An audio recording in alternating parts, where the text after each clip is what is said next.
Esta canción también es muy Rubén, te quiero decir, porque Ok. lo divertido de Rubén es que Rubén era DJ. Antes de conocerme a mí, él era DJ en un bar absurdo en Santiago que se llamaba Más Madera. Ok. Absurdo no, porque, bueno, porque a mí todos los bares me parecen absurdos por su tamaño, por la relación que establecen con la gente, ¿no? Con su público. Entonces, claro, cuando yo empecé a salir con él, todo el mundo me decía, no, pero si Rubén es DJ. Entonces yo decía, no, pero él está estudiando una cosa que está vinculada con el derecho. Y me dijeron, no, no, él es DJ. Le pido a mis invitados una lista de las 6 canciones que han marcado su vida. Ese es el comienzo de nuestro viaje musical, hoy de la mano del maravilloso Boris Aguirre. Ahí lo hizo, muchas gracias. Bienvenido. Maravillosa eres tú. Por favor. Encantado de acompañarte. Un honor absoluto tenerte aquí. Bueno, y a ver cómo va a ser ese viaje. Ya, vamos a ver, este viaje promete porque además tiene un poco de todo. Vamos directo a la primera canción que dice así.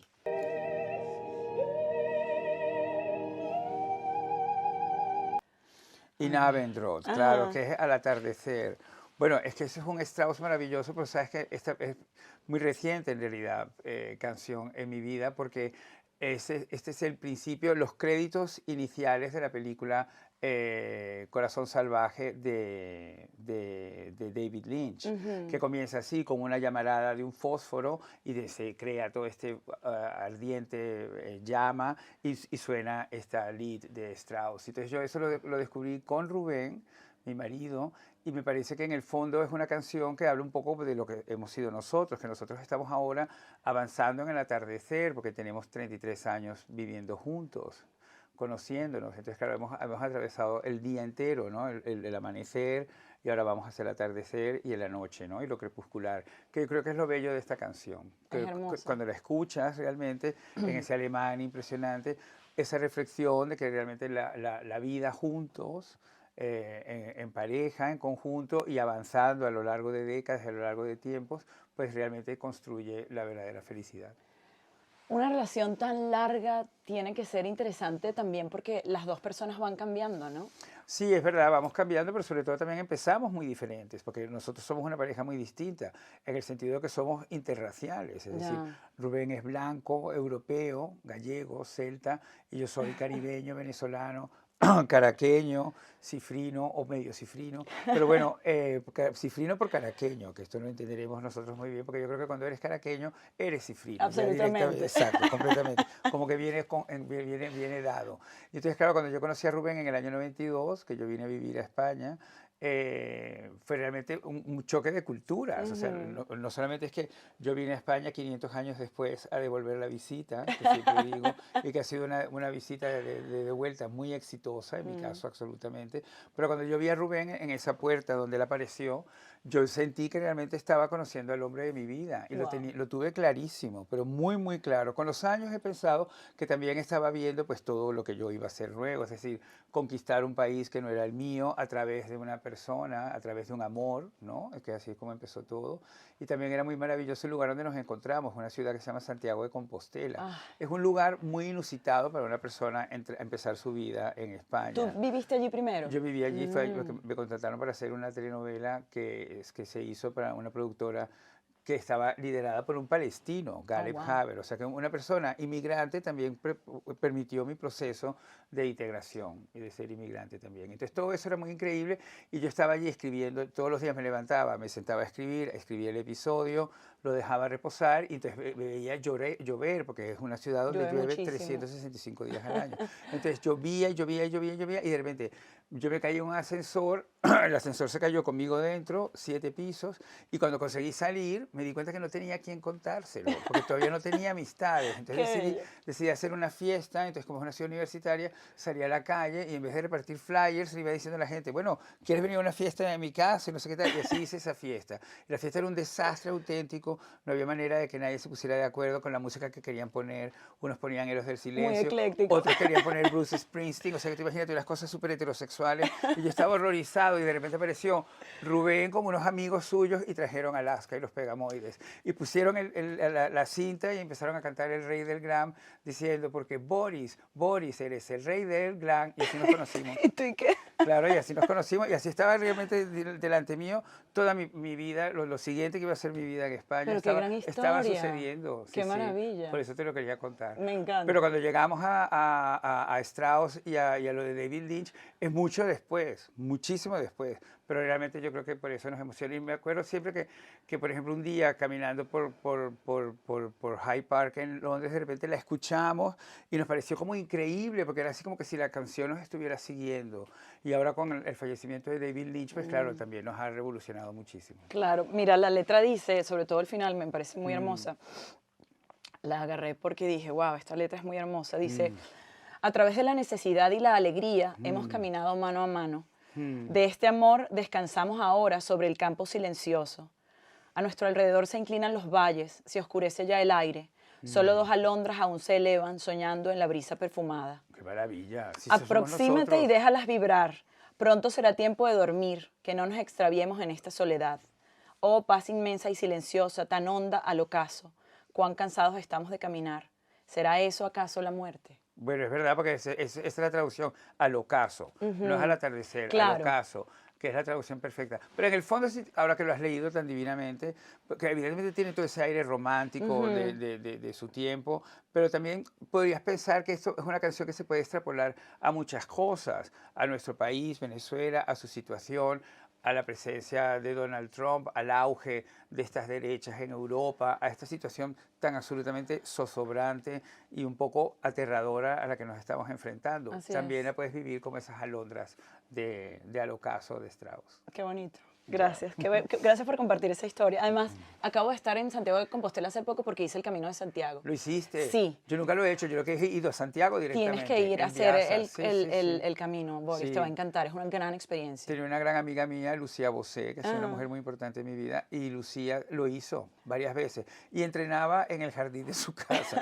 Nos explicaba, hacía vueltas y todo para prepararse para hacer Yo el caminé camino. 10 kilómetros diarios un mes para prepararme para el camino Claro, y lo claro. recomiendo. Es lo que Pero hay que deberías hacer. lanzarte ese plan porque es muy interesante. Sí, pero bueno, ya sabes que a mí también, a mí me llama mucho la atención siempre Santiago, porque en mi clase de educación artística, en el Fernando Peñalver, en mi bachillerato venezolano, nos enseñaban la catedral. Venían el libro, venían en el libro que te daban de educación artística, pues venía la catedral de Santiago de Compostela. Entonces yo le tenía como una especie como de obsesión a la catedral, no solamente al Pórtico de la Gloria, sino a todo, al edificio completo, que me parecía algo como increíble.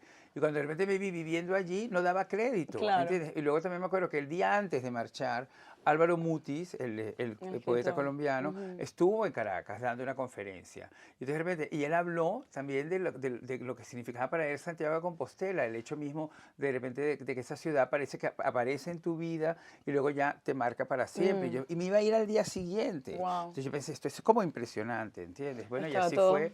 Y así fue, realmente Santiago me marcó.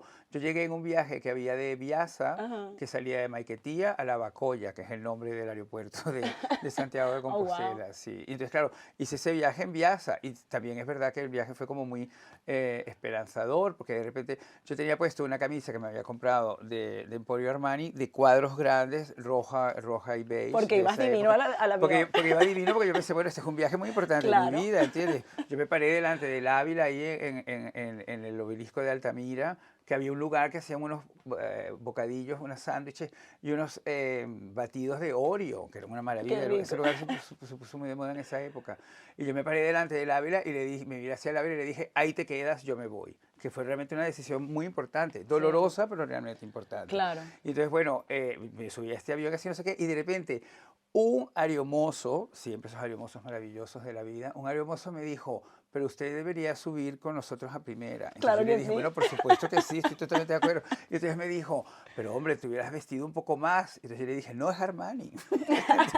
¿Entiendes? Y entonces, con eso, entonces yo vine en primera. No. O sea, ya fue increíble. Listo para triunfar. Sí, sí, no, totalmente, totalmente. Yo creo, y eso yo que siempre lo cuento porque creo que es importante, pero también es importante aprovechar el momento en que realmente te dicen, y aunque realmente no estés vestido para la ocasión, pues tú te lo inventas también. Yo creo que tú eres un gran ejemplo de eso del foco, de dónde pones el ojo, pones la bala y de la actitud, ¿no? De que todo lo que puedes generar con tu actitud y con tu forma de ver la vida. Bueno, gracias, pero yo creo que en realidad lo que yo siempre he entendido muy bien es que la inmigración, que es un elemento muy importante y que hoy en día yo creo que va a transformar al mundo, y también tienes que un poco como que educar a las personas sobre lo que realmente es la inmigración, tanto los que emigramos como los que están en los países que nos reciben. Porque en realidad no se trata realmente, no es un recibimiento, porque el país, tú no sabes muy bien quién escoge a quién, eso es lo primero, ¿entiendes?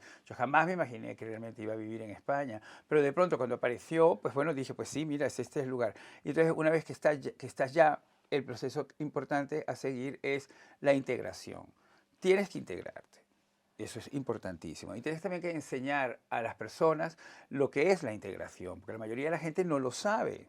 Por ejemplo, los estadounidenses, más de un 80% de estadounidenses no tienen pasaporte, porque ellos consideran que no es necesario salir de allí. Que es el centro del mundo. Exacto, es una manera que es un lugar tan enorme que en realidad, pero es que también el mundo es enorme, no lo vas a conocer todo, ¿entiendes? Pero una vez que llegas a un sitio, es verdad que es importante establecer el foco, y el foco es tú mismo. ¿Cómo te integras? Me encantan todos estos tips. Gracias por la inspiración. Sí. Me viene como anillo al dedo. Son importantes. Siguiente canción dice así. Este cuento. Patti Pravo. Es que Patti Pravo es una mujer fabulosa. Ya esta canción también es muy Rubén, te quiero decir, porque claro, Rubén de repente es un hombre. Lo divertido de Rubén es que Rubén era DJ. Antes de conocerme a mí, él era DJ en un bar absurdo en Santiago que se llamaba Más Madera.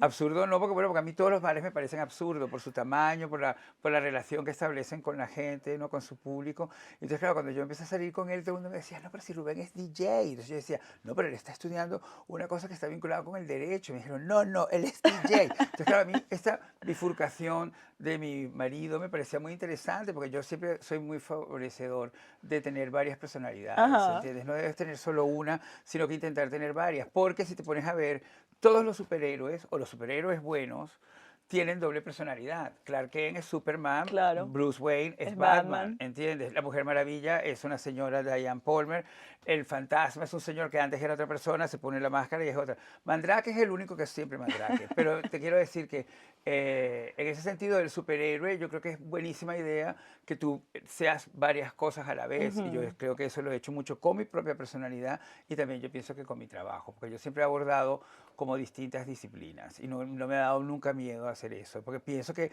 el verdadero superhéroe es ese. A mí me parece que mi mamá era una superhéroe, porque yo veía a mi mamá de mamá y luego de repente veía que a medida que se iba acercando la noche se transformaba en otra persona, porque ella se maquillaba para ir a bailar, ¿entiendes? Porque mi mamá bailó conmigo por lo menos de 6 años, 8 años, ¿entiendes? Mi hermana nació con 6 años de diferencia conmigo y mi mamá bailó con Valentina embarazada. Entonces te quiero decir que yo la veía bailar, entonces la veía transformarse en eso, y yo pensaba, mi mamá es Batman. Superhéroe. Mi mamá es un superhéroe. Entonces yo vivía con un afiche de un Warhol de Superman que teníamos mi hermano y yo en nuestra casa. Entonces claro, yo tenía una capa que era un pañuelo de mi mamá que yo me lo ponía, y yo andaba con una capa, iba al colegio con capa, ¿entiendes? Claro, entonces mis amigos en el colegio estaban fascinados. Entonces yo de repente me di cuenta que yo podía hacer trueques con esa capa. Entonces de repente me gustaban los zapatos de un amigo mío, que en realidad lo que me gustaba era el amigo, pero me gustaban los zapatos, entonces yo le dejaba mi capa y me quedaba con los zapatos. Entonces mi mamá empezó a ver que yo aparecía con otra ropa de la que me iba. Entonces me decía, ¿pero qué haces? Entonces yo le dije, no, ellos se quieren quedar con mi capa, pero yo me quedo con los zapatos de ellos. Entonces mi mamá me dijo, no, pero tú no puedes estar haciendo eso, tienes que devolver los zapatos a este niño. Y dije, no, porque él tiene mi capa. Entonces me dijo, pero ¿cómo vas a dejar tu capa? Entonces mi mamá dijo, no, pero tú me puedes comprar otra. Pues eran unos pañuelos que se ponía mi mamá. Claro. ¿Comprende? Entonces, bueno, pues yo creo que todo eso también está un poco en Patti Pravo, porque ella a su vez es una señora muy increíble, es guapa, era una mujer que tenía como una carrera como lírica, ¿entiendes? Y que de repente, poco a poco, se va derivando al pop más pop. Se vuelve muy obsesionada con David Bowie, se apodera del atuendo de Bowie, que es el smoking blanco y la actitud así un poco como ambigua y también desafiante en ese sentido. Y luego después tiene un éxito extraordinario, que es esta canción Pensiero Estupendo, que es en realidad sobre un trío. Me que encantó. es lo máximo Pero de la además canción. la letra es sugestiva y maravillosa. Porque Maravillosa, es como porque la mano, la la tuya, la pierna, mía. exacto, que la pongo acá, que no la pongo ¿Qué allá, pasará? qué pasará, que te toco, no te toco. Y claro, yo siempre me ha encantado la idea del trío. Yo mi primera cosa escrita era una idea de una obra de teatro que se llamaba Función Polinómica y que era sobre un trío, porque claro, yo considero que el trío es una obsesión. Nunca lo he conseguido hacer, ¿entiendes? Y las veces que lo he hecho en lugares insólitos de la vida, como Maracaibo y así, he terminado cayéndome de la cama. Siempre soy el que se termina cayendo, o sea, soy el que sobra. O sea, que no he conseguido nunca conseguir el equilibrio ese perfecto del trío. Pero que te quiero decir que como idea, para mí ya en forma dramatúrgica, como argumento, ya me parecía siempre como muy interesante y muy moderno. Y entonces, claro, cuando llegué a esta mujer, ya fue una locura. Y entonces luego un día, hablando con Miguel Bosé de ella, porque Miguel la conoce mucho, y entonces, hablando con ella, entonces Miguel decía que, claro, que ella fue una especie como de revolución para mucha gente, incluyéndolo a él. Entonces, claro, Miguel yo creo que de alguna manera estaba también haciéndonos ver que, bueno, que esa famosísima ambigüedad suya, pues también es un poco referenciando a Inspirada por a Patti. nuestra querida Patti Pravo. Luego ella se vuelve muy loca porque se involucra mucho en las drogas y todo eso, y en una vida muy, muy loca. Tuvo una especie como de momento pasantía haciendo cine para adultos, que esto fue como mucho tema y que también esto a mí me parecía como muy apasionante. Es muy interesante la figura de la diva en Italia, ¿no? Igual que Totalmente. Rafaela. Sí, Es como, Mina, ella, Patti, sí, sí, pero bueno, que también son mujeres como que te quiero decir que, claro, Patti en ese sentido es como distinta de todas ellas. También es verdad que de repente hacen estos programas de televisión y la llaman a aparecer y claro, la gente, tú ves las caras de pánico de la gente porque ya de repente puede estar bien o puede no estar bien. ya, O de repente puede estar así como en una onda súper mega espiritual que pasa mucho con este tipo de personas. amo. Y yo también amo, porque a mí me encantan ese tipo de carreras. Me da un cierto miedo, porque no me gustaría que me pasara lo mismo. Que vas de un extremo al otro, ¿no? Exacto, exacto. Pero es que en realidad la vida de estas carreras son así, y yo lo estoy viviendo ahora, a mi edad, ¿te entiendes? Que de repente hay un momento determinado en que tú tienes que saber ceder el control, ¿entiendes? Sobre la propia carrera, Ya. ¿entiendes? Que es un tema muy, muy difícil de abordar. Pero bueno, que si quieres también lo podemos abordar, porque yo creo Sí, me mucho... gustaría que me Sí, contaras. bueno, porque yo he dado muchas vueltas. Yo sé. Y sobre todo, lo principal de las vueltas es que yo jamás tuve ningún tipo de meta. Sí, es verdad que yo sí quería ser famoso y me parecía importante porque me parecía que con eso yo iba a ingresar en una especie de cultura que en mi generación se estaba gestando. ¿Entiendes? Entonces yo creía que esto era como una estructura cultural en la que yo tenía que involucrarme y de la que tenía que saber estando dentro. Y la única manera de estar dentro era convirtiéndome en famoso. Claro. ¿Entiendes? Pero también es cierto que una vez que la fama sucedió en mi vida, me di cuenta que era como una especie como de agregado. Es una cosa que no puedes tú decidir de esa manera. Porque puede que lo puedas querer, pero la verdad es la fama la que al final te quiere a ti. Entonces, entender eso también forma parte del trabajo y es simpaticísimo de vivirlo. Pero eso también ha hecho que yo pues haya dado muchísimas vueltas, es decir, no solamente haya estado en un solo sitio, he tenido la gran suerte de estar en programas que han sido luego históricos e importantes, pero bueno, eso no tiene que ver conmigo, eso significa parte del programa. Yo he tenido la suerte de estar allí. Bueno, pero por ejemplo lo que pasó contigo con Crónicas Marcianas me parece que es muy interesante porque fue un momento histórico muy interesante para España y tú fuiste como un personaje que no existía en la televisión española. Sí, bueno, un catalizador, sí, en realidad, sí, sí, sí. Pero bueno, el personaje existía en mí. O sea, Ya. todo eso que yo estaba haciendo, bueno, tú imagínate, tú le puedes preguntar a José Vinicio Adames, yo me acuerdo unas fiestas en casa de José Vinicio que eran muy simpáticas y muy divertidas porque José Vinicio de repente decía, pues vamos a hacer martinis. Entonces solo tomabas martinis, que es una bebida alcoholiquísima, Muy fuerte. emborrachantísima, y que de repente eran unos delirios totalmente, ¿no? Y tomando martinis uno tras otro, ahí en el calor de la Alta Florida y todo eso. Y entonces, claro, en esas fiestas yo me acuerdo que son mis primeros desnudos, porque de repente había un momento determinado que ya no sabías qué más hacer, entonces yo me desnudaba, ¿entiendes? Bailaba y me desnudaba, ¿entiendes? Entonces, eso de repente de alguna manera se extrapoló a Crónicas, porque Crónicas también era una fiesta, Claro. ¿entiendes? Y también yo tenía pues como esa misma sensación, y eso era lo que yo sabía hacer, y lo que era como mi bagaje. Que luego yo convirtiera esos desnudos en otro tipo también de reflexión y de dialéctica, pues eso también forma parte de lo que la televisión te va dando. A mí me parece muy interesante de tu discurso el tema de que lo frívolo no tiene por qué estar desconectado de lo intelectual, por ejemplo. Claro, ¿Sabes? de ninguna manera. Pero no sé si eso nos da paso a la siguiente canción. Claro te que quiero sí. decir. Claro, que yo creo que... Es verdad, está muy Exacto. asociado. For ourselves, being boring. Qué maravilla, Pet Eso Shop es Pet Boys. Shop Boys, que son tan maravillosos, porque además Pet Shop Boys fue, mira, este disco es en el año 91. Yo en el año 91 estaba escribiendo mi primera novela, El vuelo de los avestruces, que era una desesperación, porque yo decía, por favor, es que yo quiero escribir una novela antes de cumplir 26 años, ¿entiendes? Porque me parecía que es la edad en la que Truman Capote publica Otras voces, otras habitaciones. Y yo pensé, bueno, es que yo tengo que hacer eso exactamente, ¿entiendes? Entonces era una obsesión. De repente aparece este disco en mi vida y en mi casa y en Santa Dubige, y mi hermana Valentina diciéndome, Boris, pero es que esto es completamente gay. Entonces yo decía, sí, Valentina, es que lo bueno de estos señores es que no les preocupa para nada la heterosexualidad. No existe para ellos, ¿entiendes? Y entonces están haciendo esta música con este sonido, con esta cosa que te envuelve, con este ritmo y con estas letras tan increíbles. Being Boring, que después Guadalupe Burelli y William Niñoraque, y Rafael Arraiz, que eran mis amigos de esa época, muy amigos, salíamos todos los días. Entonces ellos empezaron a llamarme a mí Boro, porque yo estaba todo el tiempo con lo de Being Boring. Entonces, porque además se supone que yo no soy para nada aburrido. Por supuesto que jamás. ¿Entiendes? Pero pues, puedo llegar a hacerlo, también te quiero decir, porque soy también muy narcisista y puedo estar tan envuelto en mí mismo que puedo llegar a aburrir. Pero lo bueno de la canción es que la canción recorre la idea, así como Strauss, recorre la idea de las décadas y del tiempo y de cómo también tú tienes que dejarte cambiar y asumir no solamente que el cambio es la evolución, sino que también tú colaboras en dejarte llevar, que es al final lo que te quiero decir, que ha sido la clave de mi vida. La clave de mi vida es dejarme llevar.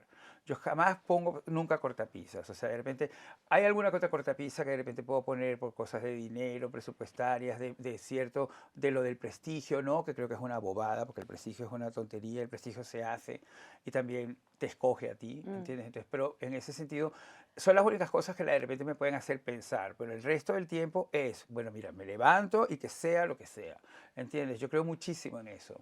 Por eso, Intuición. no es intuición, es dejarte llevar, es más allá de la intuición, porque la intuición te puede frenar, Ya. ¿entiendes? Y la intuición te puede confundir, porque de repente dices, ay, esto sí, esto no. Entonces, pero tú te dejas llevar y te dejas llevar. Y ese es un estado que aunque hay días que de repente pienso, de verdad, no puedo seguir creciendo en años y mantener esa actitud de dejarme llevar, pero siempre funciona. ¿Entiendes? Funciona y funciona en este mundo de la incertidumbre, funciona también cuando tienes que de repente cambiar las cosas, los planes de tu vida, cuando tienes que cambiar de ciudad, de país, de cultura, ¿entiendes? Incluso hasta cuando tengas que cambiar de color, que todo puede pasar, ¿entiendes? Siento que vienes del futuro a decirme todo esto, porque además justo estoy leyendo Los estoicos. Estoy Oh, sumergida en la filosofía estoica y ya. una de las cosas que dicen los estoicos es que son muy pocas las cosas que en realidad puedes controlar. Es verdad. Y es básicamente tu actitud ante la vida y las decisiones que tomas respecto a esa actitud, si te produce deseo o aversión y cómo te enfrentas a la vida. Y ya, no hay más nada que puedas controlar. Bueno, el estilo, yo creo que el estilo es una cosa que puedes aprender a controlar, porque el estilo es un sistema de edición. Yo como escritor creo que lo más importante cuando estás escribiendo es cuando editas, no cuando escribes, porque cuando escribes estás inmerso en la cosa Claro, de sacar, te dejas llevar. de llevar adelante, no sé qué, ¿entiendes? Pero luego lo importante es cuando te tienes que sentar y editar y resumir de 200 a 100, de 100 a 50, de 50 a 25, siempre buscar la austeridad máxima, ¿entiendes? Que eso es lo que te da la edición y el estilo es el mismo ejercicio. ¿Entiendes? Tienes que empezar por la famosísima frase de Carolina Herrera, de Santa Carolina Herrera, tienes que empezar por la frase que es, tienes que tener un espejo de techo a suelo, ¿entiendes? Para que te veas entero, porque si no te ves, no sabes por dónde empezar, ¿entiendes? Luego hay personas como Natia Bascal que desechan completamente esta idea y simplemente dicen, yo me lo pongo todo y salgo, ¿entiendes? Pero es porque lo tiene en la cabeza. Ya. Pero para llegar a eso necesitas hacer ese ejercicio de edición y por eso yo defiendo tantísimo el estilo. No es simplemente que estés bien vestido, que estés cómodo, sino que sepas transmitir realmente que controlas ese Y tu sentido personalidad a de la través de tu estilo, ¿no? eso es verdad, es cierto, es muy cierto. Pero en Pet Shop Boys también me gustaría recuperar, porque es verdad que, claro, para mí esa novela, El vuelo de los avestruces, yo siento que no es necesario para mí volver a ella, ¿entiendes? A mí me parece que yo he recorrido un espacio maravilloso en mis siguientes 12 novelas. Y ahora que estoy escribiendo la número 13, pienso que sí, y escuchando esta canción me recuerdo mucho de, no sé, la osadía, el desespero, la fiebre que significó escribir esa novela. Es una cosa que no me gustaría perder nunca. Claro, como el entusiasmo, el fuego que te da al sentarte a escribir. Claro, y es lo que siento cuando escucho Pet Shop Boys. Hay una frase que me siempre. encanta y que me hizo pensar en ti y dice, nunca soñé que llegaría a ser la criatura que siempre quise ser. Qué maravilla. Dije, ¿tú soñaste Bueno, con esta criatura? sí, sí, claro que soñé, bueno, y claro que la ensayé. Yo me acuerdo mucho de niño de que yo jugaba a hacer entrevistas. Tú fíjate qué juego más curioso en Ya. realidad. Y entonces yo hacía entrevistas brillantísimas, que luego nunca me las han hecho. Bueno, incluyendo esta también, que sí creo que es una brillante entrevista. Pero que te quiero decir que yo respondía unas cosas como sensacionales. Y estuve así, yo creo que hasta los 16 años, cuando empecé ya a publicar en el Nacional Animal de Frivolidad. Que entonces ya no me hizo falta hacer entrevistas porque ya escribía las columnas. Claro. Bueno, porque tú vienes de un hogar muy bohemio. Yo no sé si esto yo me lo inventé o lo escuché en algún lugar, pero era algo como que iban tú y Racil en el coche, tu papá los llevaba al colegio, Sí. y cuando se paraban en un semáforo, él les decía, ¿cuál creen que sea la historia de esta mujer que va cruzando el paso de cebra? Es cierto, mi papá hacía eso siempre con nosotros, llevándonos al colegio. Y para mí también era un ejercicio como fascinante. Entonces yo era el primero que empezaba a decir, esta señora está casada, no sé qué tal. Entonces yo decía, está divorciada, porque claro, yo ya estaba muy telenovelero, ¿entiendes? Y era muy, muy apasionante. Pero sí es cierto, mis padres fueron unos maestros ejemplarísimos como padres, porque jamás insistían en nada. O sea, todo sucedía así. Estaba como, había Todo- acceso y... bueno, lo de los libros, que eso también es muy verdad, o sea, los libros en mi casa, que siempre eran una presencia muy, muy, muy importante, estaban siempre abiertos y allí tirados, ¿entiendes? Entonces podía ser de repente un cómic de Tarzán, que Tarzán es mi primer símbolo erótico, porque es el primer hombre desnudo impresionante Tu que yo primer veo en crush. mi vida, ¿entiendes? Es mi primer crush y Tarzán me parecía una persona sensacional, ¿entiendes? No tenía doble personalidad, pero sí era una persona blanca en África. Claro, Que tenía igual. este concepto me parecía sensacional. Entonces, bueno, entonces, por ejemplo, estaba eso y también había un libro de sadismo en las películas, por ejemplo, también que mi papá estaba revisando, o estaba La caída de la casa Usher, que es un libro que mi mamá siempre dijo que ella se lo leyó durante mi embarazo. Y yo que ahora lo he vuelto a leer de nuevo, porque hay cosas interesantes de Poe que me gustaría recuperar, como esa cosa tan abigarrada y tan gótica. En realidad es una historia de dos amigos. Es la historia del chico Usher y su amigo, que es probablemente el propio Edgar Allan Poe, que sin darse cuenta empalan a la hermana del amigo en la casa. O sea, Sí. ¿entiendes? Pero bueno, que te quiero decir que sí, que en efecto mi casa era así. Claro. Y eso yo creo que ha sido un privilegio. Yo llegué a ti por tu mamá, porque Claro, bueno, bailarinas, claro, ¿verdad? claro. Y te acuerdas que Belén escribió el texto del libro de Vicente Nebrada. Claro, claro, para ella fue un gran, gran y muy importante trabajo. Hermoso ese libro. Y yo Sí. acababa de entrar a la compañía Sí. y fui al cóctel del libro y estaba tu mamá hermosa, divina, Sí. vestida ahí con Vicente, con Isaac Pequeñísima, Chocrón. sí, sí, sí. Y bueno, y por supuesto, desde ese momento quedé como impactada y luego cuando yo me vine a vivir a España la primera vez hace 20 años. Justo cuando Vicente murió, me gradué de periodista en la UCB y me vine. Viniste. Y me acuerdo que yo estaba caminando un día por Chueca y te vi a lo lejos, hace 20 años, y te grité, Boris, te amo. Y tú, divino, te volteaste y me dijiste, yo también. Qué mono, qué Sí. mono. Sí, es que yo soy muy educado en Así eso. que gracias por ser tan gentil. No, y gracias a ti por recordarlo y por recordar a mi mamá.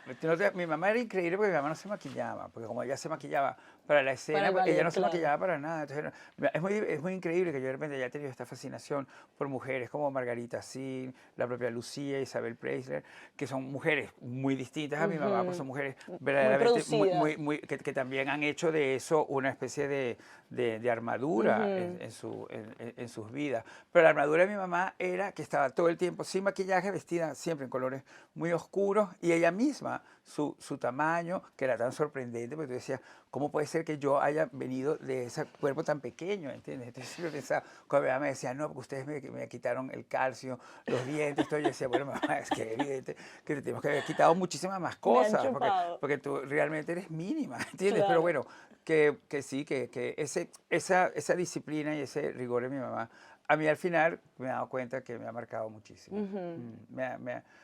y recurro mucho a él en términos, no sé, escénicos, en momentos que estoy así como pensando entre una cosa u otra, pienso exactamente, pues sí, el rigor de mi mamá es muy importante. Qué bello.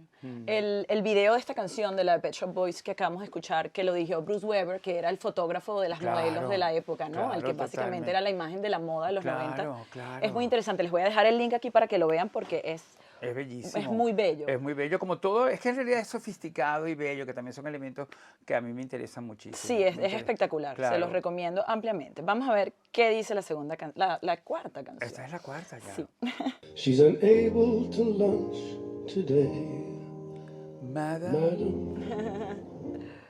Bueno, lo bueno de esta canción es que es la voz de Brian Ferry. Porque Sí, qué Brian Ferry hizo maravilla. un disco increíble al final del siglo pasado que no funcionó, que se llama As Time Goes By, Ajá. que son estos estándares, ¿entiendes? Entonces escogió esta canción, que lo bueno de esta canción es que es una canción sobre una señora que ha cometido un asesinato, porque mata a su amante, porque la relación termina mal y decide matarlo. Y entonces, de un disparo como el que acaba de sonar. Pero bueno, pero lo increíble de esta canción es que es una canción escrita por Cole Porter. Cole Porter es otra de esas figuras que yo no siempre menciono, porque siempre me quedo en Wilde, en Capote, en Fitzgerald, que son mis autores, en Evelyn Waugh, ¿entiendes? Pero Porter es una figura increíble porque era un señor completamente homosexual en una época en que era prohibidísimo. Entonces él vivía esa doble vida, otro superhéroe, ¿entiendes? Vivía esta doble vida de repente ser como el Cole Porter, una persona celebérrima, cantada, admiradísima, con un sentido del humor impresionante, una ironía permanente y una sofisticación absoluta en su persona y en sus canciones, en su trabajo, ¿entiendes? Y en su cuerpo de trabajo, porque las canciones son como más de 100, diría yo, o más todavía, ¿entiendes? Yo lo descubrí por Ella Fitzgerald, que Ah, ese tiene un disco es una songbook y que ese joya. disco es una joya, que es un disco que nos marcó a todos muchísimo, Adoro ese disco. ¿entiendes? Y que fue un momento como de, pues no sé, como de veneración increíble, porque también de repente entendías todo, porque este tipo de intérpretes tenían un control de la dicción tan especial, tan esmerado, que luego yo descubrí que lo tenían que era porque ella era negra, y entonces hablaba como una persona blanca educada. Lo había tenido que De trabajar, eso lo había tenido que claro. trabajar, que eso luego lo vimos en Obama. Entonces, el gran truco de Obama era cómo hablaba, que tú decías, bueno, es increíble el idioma que tiene. Absolutamente. ¿Entiendes? Y eso era fabuloso porque es universitario, ¿entiendes? Y eso en América es muy, muy revisado y muy valorado. Es horriblemente valorado, en mi opinión, porque también es una de esas cosas horribles del racismo. Constriñe, sí. Exacto. Pero en este sentido las canciones funcionaban muy bien. Y luego a mí lo que me encanta de esta canción es que tiene muchísima dramaturgia, es una narración. Y la cosa de que Miss Otis, que es señorita, ¿entiendes? Que no está casada, Miss Otis se lamenta de no poder aceptar la invitación a comer porque ha matado a una persona y va a ir a la horca, ¿entiendes? Es maravilloso. Es maravilloso, es una gran canción y está muy bien que hayamos hecho este repaso sobre Justo Cole Porter. me hizo pensar cuando la escuché la primera vez en Truman Capote. Claro. En toda esta historia de sus cisnes y todo lo que le pasó a él con sus amigas de la alta sociedad que luego se sintieron completamente traicionadas. Bueno, para mí eso fue una cosa que me persiguió mucha parte de mi vida. Sí, ¿por qué? Y es que, bueno, porque mis amigos me decían, ay, por favor, que no seas nunca como Truman Capote, que no te pase. Y yo quería ser como Truman Capote porque me parecía Obvio. que Truman Capote era un señor que representaba todas las cosas que a mí me fascinaban. Pero es verdad que el Truman que yo descubro es el Truman, por ejemplo, de Música para Camaleones, que es un libro extraordinario, es Hermoso. un libro importantísimo para cualquier escritor o para cualquier persona que quiera escribir, es un libro que debe leer, ¿entiendes? Porque es la liberación de un escritor en un momento muy complicado porque no consigue terminar de escribir esa obra importante que realmente tiene que hacer, y entonces un poquito como de trabajo así al lado le aparecen estas colaboraciones en la revista de Andy Warhol, Interview, que dirigía Bob Colachero, a quien he tenido la suerte en mi vida de conocer. ¿Ah, sí? Y Bob me contó una vez, cuando nos conocimos, él me contó cómo fue todo ese proceso, porque Capote está prácticamente destruido tras lo que había sucedido con la Code Bass, que es esa publicación en Esquire, Claro. la Code Bass 1965, que es mi año. Entonces, claro, oírlo así de primera mano, pues ya me enterneció muchísimo más, porque yo pienso que es una figura increíblemente tierna. Y es verdad que te puede pasar como escritor, hay un momento determinado en que tú puedes infringir muchísimas reglas, porque los escritores, como también yo creo que decía Capote, no somos personas inofensivas, de ninguna manera. Los escritores yo creo que somos personas muy peligrosas y la aproximación a un escritor es un peligro, nunca sale un bien. riesgo. Es un riesgo muy Sí. grande. Con otros creadores, que los hay, también puede ser arriesgado, ¿entiendes? Con un actor yo creo que puede ser muy arriesgado, pero también puedes caer en el aburrimiento, porque los actores como están tan pagados de sí mismos, no saben amar a otra persona, pero en cambio un escritor puede ser muchas personas a la vez. Y además que el es un poco escritor se nutre del contacto con otros. Inmediatamente, claro, y de su propia vida, porque un escritor en realidad Absolutamente. cuando entiende que su vida es realmente su verdadera literatura, pues ya solamente vive para eso, y yo soy así, yo soy ese tipo de escritor. Hay escritores que escriben para vivir y hay escritores que viven para escribir. Pero en este caso, ¿tú crees que Truman no proyectó el impacto que iba a tener esos textos que escribió No, sobre está, esos? está documentado que dijo, no, no se van a dar cuenta. Se equivocó mucho, pero también es verdad que tampoco estaba totalmente en control de sí mismo, había Claro. perdido el control. Claro. Claro, que esto es verdad, tú puedes dejarte llevar, pero siempre tienes que intentar mantener cierto control. Pero también es verdad que en el dejarte llevar es muy importante soltar la mano. Pero bueno, yo la he soltado y no me ha ido nada bien en eso. ¿Entiendes? Entonces he vuelto otra vez de nuevo a intentar recuperar el control. ¿Entiendes? Hay que ir por el camino del medio, que creo que es lo más difícil. Es verdad, es verdad. Ya En te todo, incluso en la creación. Eso lo decía Cabruja. José Ignacio decía, lo bueno es que usted aprende a escribir telenovelas, es que va a escribir siempre por el camino del medio. Y que es lo que se refería con eso era que ibas a ir directo a llegar a la mayor cantidad posible de personas, ¿entiendes? No solamente a un crítico, a ti mismo, que hay O a mucha la gente, élite. o a la élite. Hay mucha gente que escribe para sí mismo, hay mucha gente que escribe para eso. Yo escribo para mis lectores y siempre pienso, el camino del medio para contar la historia, hay que ir por el camino del medio. Qué experiencia trabajar con José Ignacio Cabruja. Fue ¿no? increíble, fue una cosa increíble. Éramos muy amigos.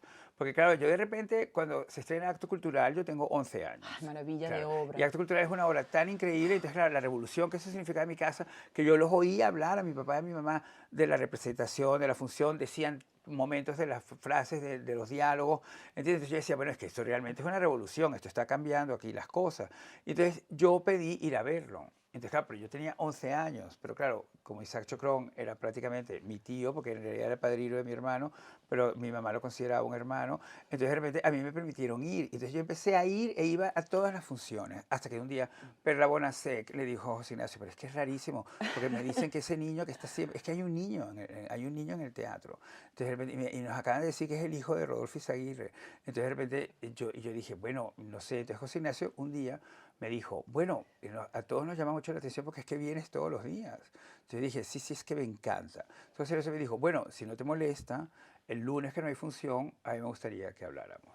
Y entonces hablamos y conversamos. Entonces yo le conté todo lo que yo pensaba de la obra, No puede que ser. me encantaba lo de Isabel la Católica, que es una cosa, porque Isabel la Católica es para mí un personaje importantísimo en realidad. Entonces que me parecía fascinante, que todo me encantaba, que me encantaba lo de Ejido y todo así. Yo se lo expliqué todo así en la tarde con esta virulencia de que yo sabía que era como mi oportunidad, ¿entiendes? Claro. De repente meterme más allá, Impresionarlo. de impresionarlo y de estar allí. Entonces él me dijo una cosa, me dijo, mire, porque desde entonces siempre me trató en usted. Pero mire, Izaguirre, es que esa cosa suya de ser precoz no es tan buena idea, porque usted se va a convertir en un mono de circo. Ya. Y cuando pase el circo, pues no va a seguir haciendo nada más. Entonces, esto fue para mí como una cosa, y además en esa voz, y tú ya en ese momento, porque la voz de José Ignacio era muy especial, ¿entiendes? Entonces, claro, y en ese momento entonces yo dije, bueno, esto realmente es como una elección. Entonces pasaron mucho tiempo, pasaron muchas cosas. Yo, por ejemplo, fui invitado a la primera lectura del Día que me quieras, con su elenco original, ¿entiendes? Y yo estaba ahí sentado oyéndolo, y José Ignacio diciendo, ¿qué te parece tal cosa? Y yo diciéndole, es increíble, yo opinando, ¿entiendes? Entonces, bueno, todo eso, entonces, bueno, yo también viví todo el Día que me quieras desde esa lectura hasta la primera función. Increíble, y así nos hicimos muy, muy amigos. Yo empecé a escribir en el Nacional, me fui a vivir, a estudiar, a terminar mi bachillerato en Pensilvania, en los Estados Unidos, y volví. Y volví porque hubo la devaluación del 83 y porque realmente ya yo no tenía una manera de poder continuar mi vida en los Estados Unidos. Y entonces volví y entonces no sabía qué hacer. Y entonces de repente intenté hacer esta obra de teatro, función polinómica, no pudo ser. Y entonces, claro, sentí que me iba a morir. Tenía 19 años. Y José Ignacio un día, que yo lo llevé en el coche de mi mamá, del nuevo grupo a su casa, y José Ignacio llegó verde porque parece que yo conducía horriblemente, que daba miedo realmente, ¿entiendes? Pero lo dejé en la puerta de su casa. Entonces él me dijo, mire Izaguirre, ¿por qué usted no se pone a trabajar conmigo en televisión? Entonces yo pensé, bueno, televisión, yo pensé como televisión, me parece como una cosa, como una vulgaridad. Menor, una cosa menor. Menor y horrible, que lo que Claro. estaba proponiendo era horrible. Entonces él se dio cuenta y me dijo, es que mire, yo le garantizo que le voy a enseñar a usted un oficio con el cual usted podrá vivir en el lugar que le dé la gana. Qué y por bello. mucho tiempo. Y entonces yo pensé, bueno, hombre, esto es un poco de serio. Entonces él al principio me dijo, no, vamos a hacer una adaptación de Las llamas, de la novela de Urlar Pietri. Y entonces de repente, y yo me la leí, y entonces yo fui y yo le dije como varias cosas así, todas súper melodramáticas, ¿entiendes? Porque yo entendía que la cosa ya así, ¿entiendes? Y él como que pilló eso, que le interesaba. Y me dijo, bueno, mira, al final no vamos a hacer esto, lo que vamos a hacer es una telenovela de verdad, verdad, y usted va a aprender a ir por el camino del medio, que es escribir para la gente, para la mayor cantidad posible de gente. No la gente que usted conoce, sino gente que no le conoce a usted y que no sabe que usted puede hablarles a ellos, ¿entiendes? Eso fue fascinante y eso fue La Dama de Rosa. Entonces, claro, ya, eso ya fue, bueno, yo ahí ya realmente ya me di cuenta, bueno, mira, la verdad que no voy a estudiar, no voy a ir a la universidad, no voy a salirme de nada de esto, porque esto ya es un oficio, ¿entiendes? Yo Claro. voy a llevar adelante esas palabras que él me dijo, aprender un oficio que me permita vivir en cualquier parte del mundo. Qué fortuna. Gracias por compartirlo. Y esa fue la relación. Mira, yo quiero saber de qué va esta canción. Vamos a Esa ver. canción es maravillosa. Oye esto. Mentirosa, Solo quieres que el amor me me muera. Yo dije, bueno, bueno. Pero porque no, porque es que a mí me parece que eres monísimo. Sí. Y porque yo pienso que toda esta historia que tenemos con este cambio generacional, él es un representante extraordinario, porque esta canción precisamente Traicionera es una muy buena canción. Es una extraordinaria letra. Tiene, yo creo que esa misma elegancia que me gusta a mí de Cole Porter y de los Pet Shop Boys, traído a este terreno del reggaetón que todo el mundo lo odia tanto y que lo demoniza de tal manera. Y él me parece que es una especie como de ángel dentro de todo ese infierno. Sí. Y por eso me gustó incluirla, porque también me gusta que estemos cerca del tiempo que vivimos. Yo soy en ese sentido soy muy periodista, ¿entiendes? Yo creo me gusta mucho ir a la vereda del tiempo que vivimos, ¿entiendes? Y me gusta mucho combinarlo con el pasado y también pues con el pasado y el presente, que son los temas de mi nueva novela, que para mí es importantísimo esto, vivirlo y hacerlo y escribirlo. Me ha ayudado mucho, por ejemplo, presentar un programa de televisión como Lazos de Sangre, que va de eso en realidad. Yo creo que por eso nos llevamos también el programa y yo, pues yo inmediatamente yo dije, bueno, es que esta es la historia sentimental de nuestro país y de nuestro idioma, porque muchas veces a mí me gustaba extrapolar esas figuras que han conquistado Latinoamérica también, siendo españoles, como Miguel, como Preisler, como Julio Iglesias. Todo eso yo creo que es importante. La cultura popular es importantísima. Y la cultura popular es siglo XX y el siglo XX necesita un poco también referirse a ello en este siglo XXI, que hace todo lo posible por querer borrarlo, como es lógico también, ¿no? Porque cuando cambias de una relación, tú quieres borrar todo de la relación anterior, pero no es tan conveniente, sobre todo no con la historia, ¿entiendes? Pero bueno, por eso me gusta poner a Yatra. También que él, yo creo que también, en cierta manera, con su voz y todo, con su cosa, juega mucho también con esa ambigüedad que es tan simpática y tan sexy. Entonces, por eso a mí me encanta él. No lo he conocido, lo vi un día en unos premios, en los premios 40 principales, de repente pasamos así y lo tuve enfrente y yo fui a darle la mano, que yo soy en eso muy experto, porque la verdad que yo no me pierdo nunca ese tipo de oportunidades. Claro. Con un chico joven, guapo, desde luego, pero con una estrella, pues también. Te escuché en un videíto de TikTok o algo, un cuento tuyo de cuando viste a Bon Jovi en Monte Carlo. Claro, que no solamente lo vi a él, sino que también vi a su pene, que claro que fue una muy buena idea. Claro, que esto fue una buena, es que yo realmente me di cuenta, bueno, estoy aquí en la puerta, de repente pues estábamos en los premios musicales que daba Monte Carlo, que los presentaba Estefanía de Mónaco, que aparecía de repente con esa voz de Estefanía de Mónaco que no te la imaginas, que es un poco como más aniñada y ronca. Y les decía que estoy encantada de recibiros en mi casa, que llevo 700 años llamando casa, porque Mónaco tiene 700 años. Ella yo creo que ahí también estaba un poco referenciando que ella puede ser un poco vampiro también, y todos ellos. Pero bueno, el hecho es que de repente pues estábamos haciendo esto para un programa de televisión, que yo no sé si alguna vez eso se emitió o no, pero nosotros hacíamos tantas trampas en esa visita, no teníamos permisos para nada, entonces de repente yo decía, no, porque es que estamos grabando en directo. Entonces me decían, no, es que no se puede grabar en directo, o se graba o es en directo, pero bueno, en fin. Y el hecho es que de repente me dieron ganas de ir al baño y entré al baño.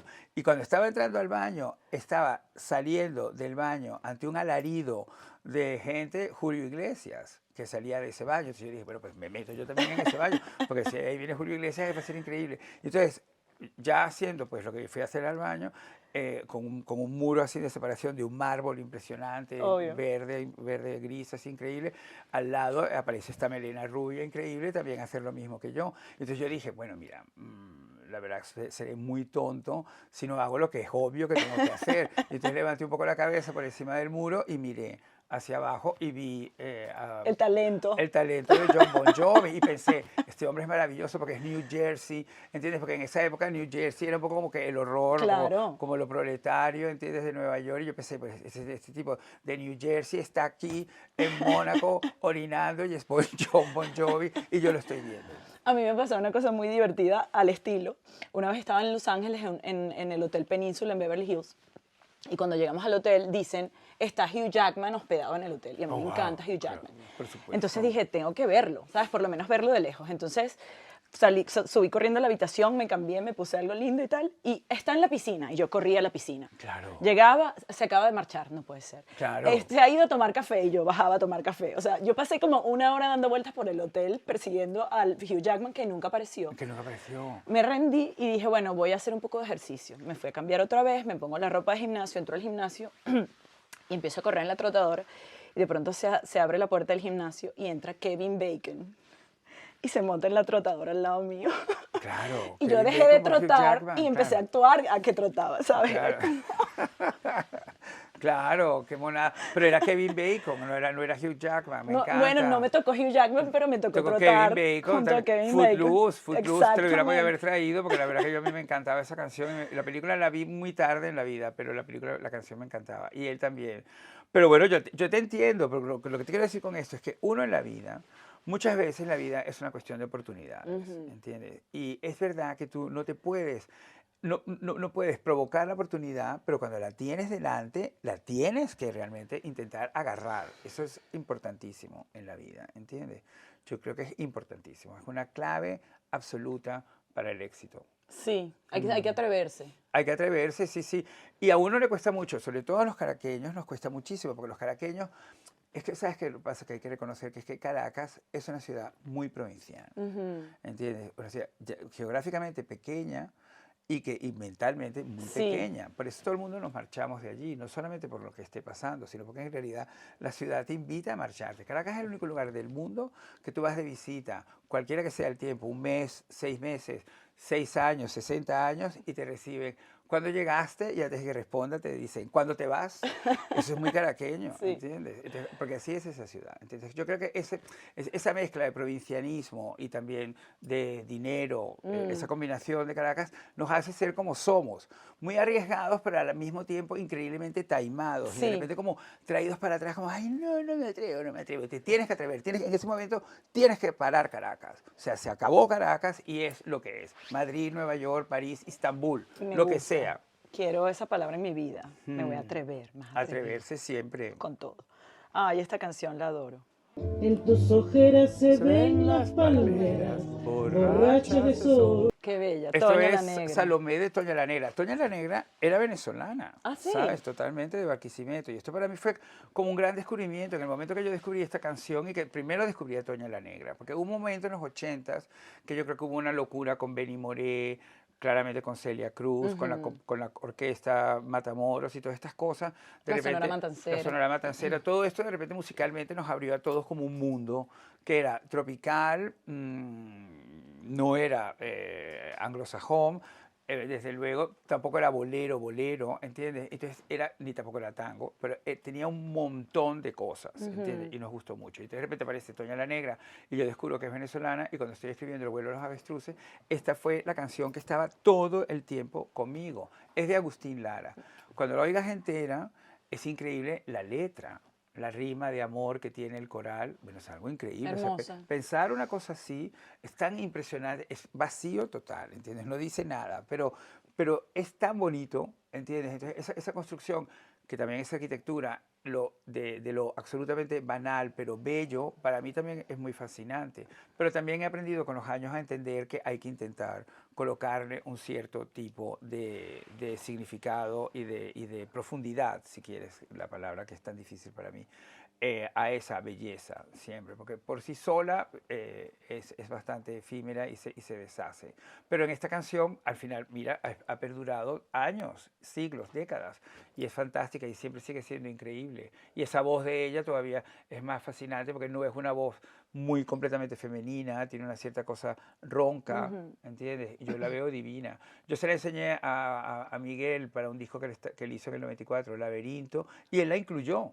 con él cantándola, ¿entiendes? Y él descubrió que realmente, pues yo la llamo siempre Palmera, me dijo, no, no, se llama Salomé, ¿entiendes? La canción. Y tenía una anécdota agregada que las palmeras un día se pusieron bravas con Agustín Lara, que por qué las pone borrachitas, ¿entiendes? Y entonces pero la idea es muy bella porque claro que están borrachas de sol, y sigue manteniendo esa, no sé, como esa liturgia tan mona y tan sofisticada. Es muy bello. Y de hecho el disco de Toña la Negra con canciones de Agustín Lara es una joya entera. Es una joya entera. Agustín Lara es un hombre increíble, que también volvemos a lo mismo. Agustín Lara es un hombre que en un momento determinado tiene que dejar ser un mexicano para convertirse en un hombre completamente cosmopolita, como se hicieron también sus canciones. Entonces, claro, yo lo observo mucho. Vivió aquí, ya sabes, la gran canción de esta ciudad la escribió él. Entonces, claro, se casó con María Félix. Con María Félix. Es algo muy increíble. O sea, que era un señor un poco como Cole Porter también, en ese sentido de que es un músico que de repente, pues bueno, tiene una vida personal, unos matrimonios, un estilo, una forma de ser muy, muy llamativos, muy interesantes. Y también yo creo que forma parte de esa iconografía mía que yo creo que también me han ayudado a mí a conseguir el sueño de lo que perseguía ser. O sea que por lo que veo, por todo lo que me estás contando, tú eres un hombre muy observador de las personalidades y de todo lo que tienes alrededor y como que te vas alimentando de todo eso como para Sí. crear tu propio universo, ¿no? Absolutamente, es la mejor manera de hacerlo. Yo pienso que es nuestro deber construirnos un universo. Para mí no es un dejarse llevar, no es un accidente, creo que es un deber, ¿entiendes? Y primero tienes que construirte un universo y a partir de ese universo seguir observando y aprender a observar mejor. Me gusta. Ya. Lo de la palmera me recordó cuando leí tu libro Villa Diamante. Porque había una palmera en esa casa. Por eso. Y yo siempre he tenido como una especie de obsesión con las palmeras. Y la primera vez que me fui de Venezuela, hace 20 años, cuando te grité en Chueca, después me fui a vivir a Londres. Ya. Y estuve un año viviendo en Londres y lo que más extrañaba eran las palmeras. Claro, ¿sabes? y el La Ávila, vegetación. seguro, ¿no? Claro. Y el Ávila. Y cuando volví a Venezuela de visita y vi la primera palmera, lloré. Y luego leí tu libro y me pareció tan interesante esa imagen del ícono de la palmera que representa para esta mujer. Es que la casa, cuando tú la veías, si tú, por ejemplo, en las Mercedes cruzas y vas hacia el Tamanaco, ahí ves la casa. La casa que hizo Gio Ponti para los planchar. Entonces, esa casa a mí me ha perseguido toda la vida. No fue hasta que en una revista que se llama World of Interiors, que leía Rubén, le dedicaron una portada y un artículo que yo estaba sentado en la casa leyéndolo en el comedor con Rubén. Le dije, es que esta es mi novena.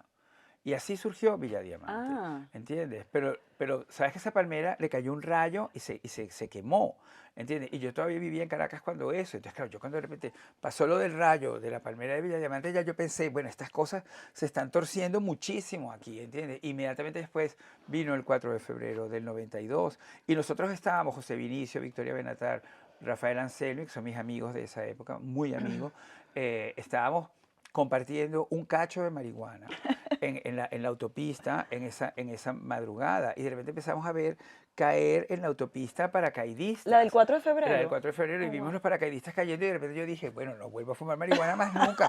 Porque esto me ha sentado mal. Esto es muy duro, ¿entiendes? Esto es yo pensé, ay, un mal trip. Yo pensé, que era un mal trip, ¿entiendes? Yo pensé realmente, coño, es un mal trip, ¿entiendes? Y todo eso que te dicen de los mal trips, que vas a entrar en un túnel, en un agujero, que vas a ver conejos hablándote, todo. Bueno, yo pensé todo eso, ¿entiendes?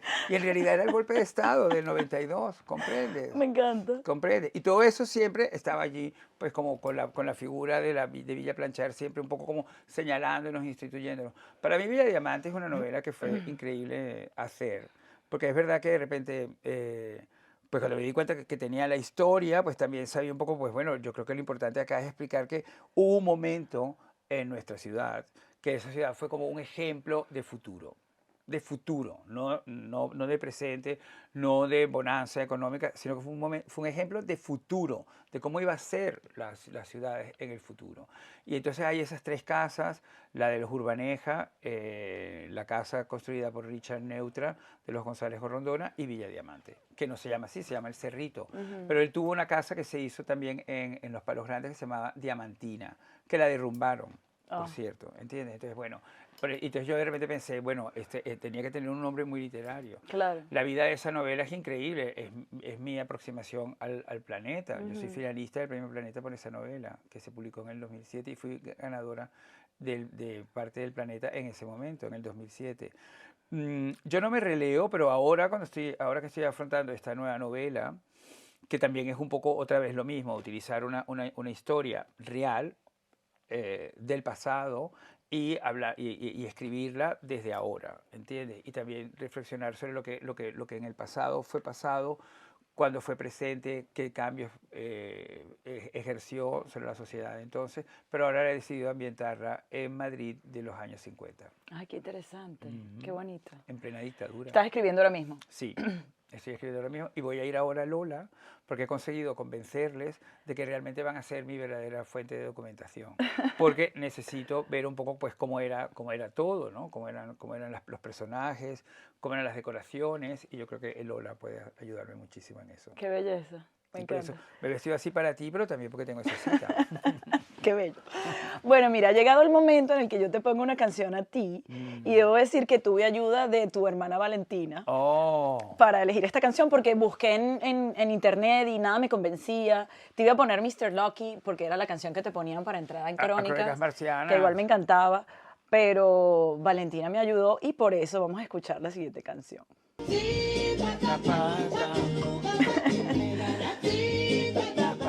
Ahora Yo que go hablamos down de tu Johannesburg mamá. Way, nos acordaba de mi mamá porque yo bailaba esa canción con mi mamá, que mi mamá baila igual que yo, siempre en el mismo movimiento así, y porque Pata Pata llevaba esto. Miriam Makeba fue a Caracas. ¿Ah, sí? Esto es muy importante, ¿entiendes? Esto es muy importante.